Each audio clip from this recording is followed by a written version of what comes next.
Vasco വ്ളോഗ്സിൻ്റെ പുതിയൊരു വീഡിയോയിലേക്ക് എല്ലാവർക്കും സ്വാഗതം. ഇന്ന് നമ്മൾ നന്നായി പഴുത്ത നേന്ത്രപ്പഴം ഉപയോഗിച്ചുകൊണ്ട് ചെയ്യാൻ കഴിയുന്ന വളരെ ഈസി ആയിട്ടുള്ള ഒരു 4 മണി പലഹാരത്തിൻ്റെ റെസിപ്പിയാണ്. അതിനുവേണ്ടി നമ്മളൊരു 2 നന്നായി പഴുത്ത നേന്ത്രപ്പഴമാണ് ഉപയോഗിക്കുന്നത്. ഒരു 2-3 ഏലക്കായ, ഒരു 2 ടേബിൾ സ്പൂൺ പഞ്ചസാര ഉപയോഗിച്ചിട്ട് ഒന്ന് പൊടിച്ചെടുക്കുക. ഒരു 1/2 ടീസ്പൂൺ ജീരകം കൂടി അതിൽ ചേർത്തൊന്ന് പൊടിച്ചെടുത്ത് വയ്ക്കുക. പഴം ചെറുതായി മുറിച്ചതിന് ശേഷം ചൂടായിട്ടുള്ള ഒരു പാനിലേക്കോ ചട്ടിയിലേക്കോ 1-2 ടേബിൾ സ്പൂൺ നെയ്യ് അല്ലെങ്കിൽ എണ്ണ ഒഴിച്ചതിന് ശേഷം നമ്മുടെ നേന്ത്രപ്പഴം നന്നായി ഒന്ന് വഴറ്റിയെടുക്കുക. ഏകദേശം നേന്ത്രപ്പഴം ഒന്ന് നന്നായി വെന്ത് കഴിഞ്ഞാൽ ചട്ടുകമോ സ്പാച്ചിലയോ ഉപയോഗിച്ചുകൊണ്ട് അതൊന്ന് ഉടച്ചെടുക്കേണ്ടതുണ്ട്. എണ്ണയുടെ ഉപയോഗം കുറയ്ക്കണമെങ്കിൽ നമുക്ക് പുഴുങ്ങിയെടുത്തിട്ടും ഉപയോഗിക്കാവുന്നതാണ്. നമ്മളിവിടെ നെയ്യിൽ വഴറ്റിയതിന് ശേഷമാണ് നമ്മളിവിടെ ഉപയോഗിക്കുന്നത്. നെയ്യ് ഉപയോഗിച്ച് ചെയ്യുമ്പോൾ കുറച്ചും കൂടി ഒന്ന് ടേസ്റ്റ് കൂടുതലായിരിക്കും.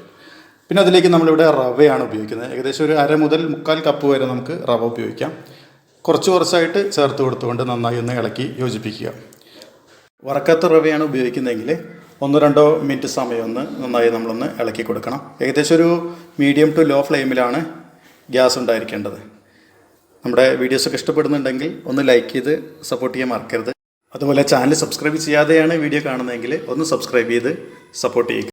റവ നന്നായി മിക്സായി കഴിഞ്ഞാൽ നമുക്ക് തേങ്ങ ചേർക്കാം. ഏകദേശം 1/2 കപ്പ് വരെ ചെറുകിയ തേങ്ങ നമുക്ക് ചേർത്ത് കൊടുക്കാവുന്നതാണ്.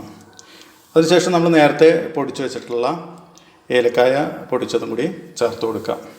നമ്മൾ മധുരത്തിന് ഇവിടെ പഞ്ചസാരയാണ് നമ്മൾ ഉപയോഗിക്കുന്നത്. ഏകദേശം ഒരു 5-6 ടേബിൾ സ്പൂൺ വരെ പഞ്ചസാര നമുക്ക് ചേർക്കാവുന്നതാണ്. മധുരം അത്ര കൂടുതൽ വേണ്ടാന്നുണ്ടെങ്കിൽ പഞ്ചസാരയുടെ അളവ് കുറയ്ക്കാവുന്നതാണ്. അതുപോലെ തന്നെ പഞ്ചസാരയ്ക്ക് പകരമായിട്ട് നമുക്ക് ശർക്കര ഉരുക്കിയതിന് ശേഷം അങ്ങനെയും ചേർക്കാവുന്നതാണ്.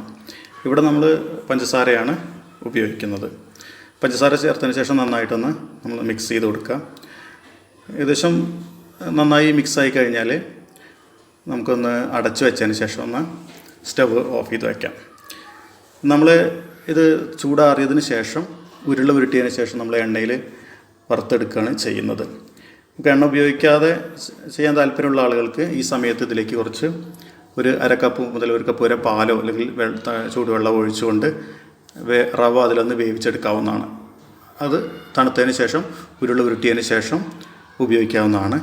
നമ്മളിവിടെ ഉരുട്ടിയതിന് ശേഷം എണ്ണയിൽ വറുത്തെടുക്കുകയാണ് നമ്മൾ ചെയ്യുന്നത്. ഒരു ഡീപ്പ് ഫ്രൈ ചെയ്തെടുക്കുകയാണ് ചെയ്യുന്നത്. ഇനി എണ്ണയുടെ ഉപയോഗം കുറയ്ക്കാൻ താല്പര്യമുള്ള ആളുകൾക്ക് നേരത്തെ ഞാൻ പറഞ്ഞതുപോലെ പാലോ അല്ലെങ്കിൽ ചൂടുവെള്ളത്തിലോ നമ്മുടെ റവ വേവത്തക്ക രീതിയിൽ നന്നായി ഒന്ന് വേവിച്ചെടുക്കാവുന്നതാണ്. തണുത്തതിന് ശേഷം ഇതുപോലെ ഉരുട്ടിയതിന് ശേഷം ചെറിയ എണ്ണയിലൊന്ന് ഷാലോ ഫ്രൈ ചെയ്തിട്ട് ഉപയോഗിക്കാം. ഇവിടെ നമ്മൾ എല്ലാം ഉരുട്ടിയെടുത്തതിന് ശേഷം എണ്ണ ചൂടായ പാനിലേക്ക് നമ്മൾ വറുത്തെടുക്കുകയാണ് ചെയ്യുന്നത്. ഒരു ലോ ടു മീഡിയം ഫ്ലെയിമിൽ ചെറിയ ചൂടിലാണ് നമ്മളിത് വറുത്തെടുക്കേണ്ടത്. വളരെ ഈസി ആയിട്ട് തയ്യാറാക്കാൻ പറ്റുന്ന ഒരു 4 മണി പലഹാരമാണ്. എല്ലാവരും ഒന്ന് ട്രൈ ചെയ്ത് നോക്കുക. വീഡിയോസൊക്കെ ഇഷ്ടപ്പെടുകയാണെങ്കിൽ ലൈക്ക് ചെയ്ത് ചാനലൊന്ന് സബ്സ്ക്രൈബ് ചെയ്ത് സപ്പോർട്ട് ചെയ്യണം. Thank you for watching Vasco vlogs.